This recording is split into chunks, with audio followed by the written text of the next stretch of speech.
2026ஆம் ஆண்டுக்கான பட்ஜெட்டின் கீழ் அரசு ஊழியர்கள் மற்றும் மலேசியர்களுக்கு நல்ல செய்தி இருக்கும் என்று தலைமைச் செயலாளர் ஷம்சுல் அஸ்ரி அபுபக்கர் தெரிவித்துள்ளார். பட்ஜெட்டில் நிச்சயமாக நல்ல செய்தி இருக்கும்.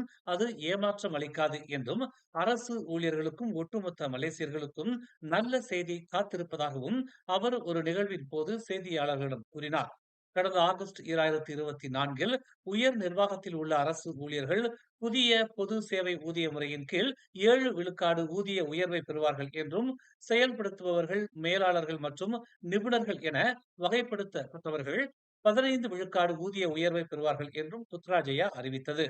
இது கட்டம் கட்டமாக செயல்படுத்தப்படும் என்றும், முதல் கட்டம் டிசம்பர் 2024 முதல் நடைபெறும் என்றும், இரண்டாவது கட்டம் ஜனவரி 2026இல் நடைபெறும் என்றும் பிரதமர் டதஸ்ரீ அன்வார் இப்ராஹிம் தெரிவித்தார்.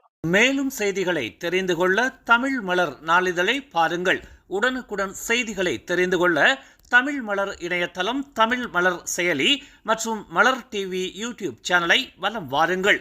எங்களோடு இணைந்திருக்க மலர் டிவியை பதிவு செய்து கொள்ளுங்கள். உறவுகள் மகிழ்ந்திட விருப்பம் மற்றும் பகிர்வு சேவையை சொடுக்கிடுங்கள்.